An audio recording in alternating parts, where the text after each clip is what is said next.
After spending some time with it, I thought it might be helpful to share what I have noticed so far. This grill is a propane gas grill meant for people who actually grill often and want something that can handle a normal weeknight meal and also a bigger cookout without feeling cramped. I have been using it for simple stuff like burgers and chicken thighs, and also for longer sessions like ribs where I want steady heat, and I do not want to babysit it the entire time.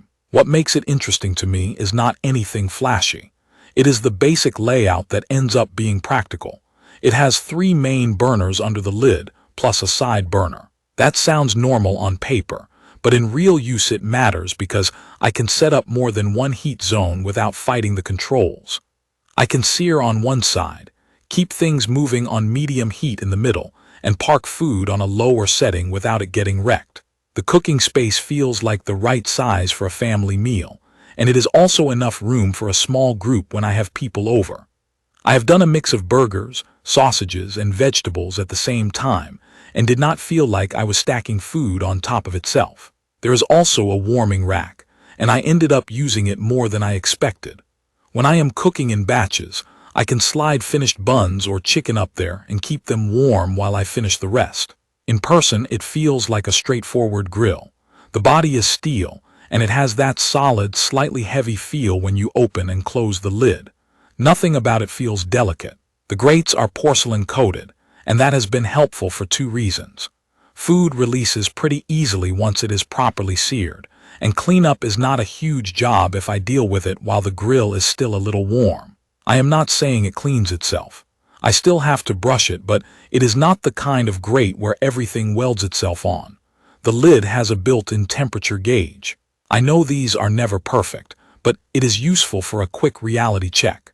When I am trying to settle the grill at a medium heat for chicken pieces, I can glance at it and avoid opening the lid over and over. That alone helps with consistency because every time you lift the lid, you dump heat and you extend your cook time. Setup was about what I expect for a grill in this category. It is not hard, but it takes some time and a little patience. The instructions were clear enough that I did not have to guess what part went where. Once it was together, day-to-day use has been simple. The electronic ignition has been reliable for me. I turn the gas on, press and turn, and it lights without drama. I have used grills where you stand there clicking forever, and that gets old fast.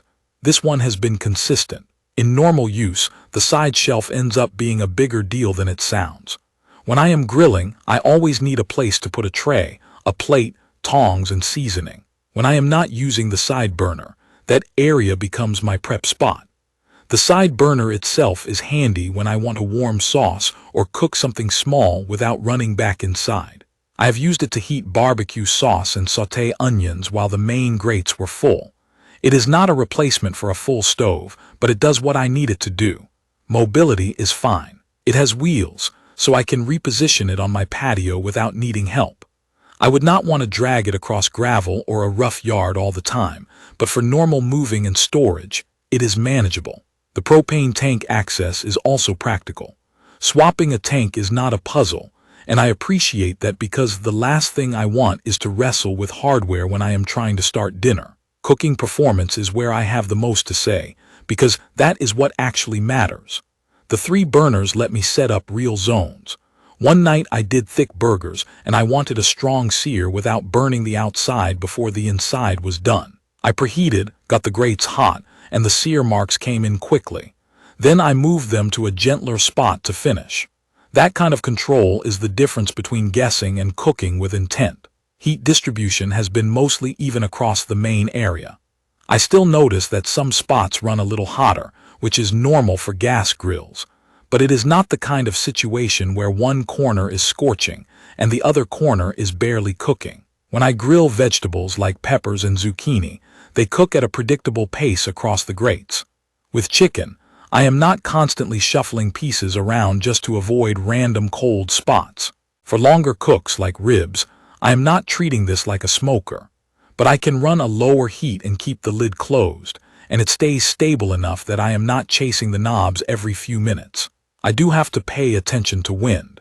If it is breezy, any grill can lose heat faster, and I noticed I needed slightly higher settings to maintain the same temperature. That is not a flaw so much as real outdoor cooking. A couple of practical notes from living with it. The grease management setup does its job, but I still recommend cleaning it regularly. When I stayed on top of it, cleanup was easy. When I let it go a little too long, it became a mess I did not enjoy dealing with. The grates hold up well so far, and the porcelain coating has not shown any obvious issues. I still avoid metal scraping tools that could damage the coating, and I make sure it is dry before I cover it. Safety-wise, the handles have stayed comfortable to touch during normal use, and I like not having to reach too close to hot metal. I also appreciate having the lid gauge so I do not open the grill unnecessarily. Less lid lifting means fewer flare-ups from sudden oxygen and dripping fat. Flare-ups can still happen if I cook very fatty food and I crank the heat, but that is just grilling. The key is keeping the grill reasonably clean and not letting grease build up. Where I think it could be better is storage and small convenience touches. I sometimes wish there were more built-in places to hang tools. I can work around it, but when I am in the middle of cooking, I want my tongs and spatula to have a home that is always in the same spot. I also think the temperature gauge is useful, but I still rely on a separate meat thermometer for doneness, because that is just the reality of cooking meat properly. One more thing I need to address based on how I review products. There is no mobile app here and there are no smart features to talk about. In a way, I like that. It is one less thing to troubleshoot. What you are relying on is the ignition, the burner controls, and your own habits. If you want app alerts and remote monitoring, you would be looking at a different kind of grill. I am fine with this being simple, because it matches how I actually cook outside. Overall, my impression is that the Thermos Quickset gas grill is a practical propane grill that does the normal stuff well. It gives me enough space to cook for a group. It lights reliably, it holds usable heat, and it is easy to live with as long as I keep up with basic cleaning. It is not trying to be fancy, and I do not need it to be. I just need it to cook evenly, handle different foods at once, and not make me fight with it on a random Tuesday night. You can find detailed information about the Thermos Quickset gas grill in the comments section. See you in the next video.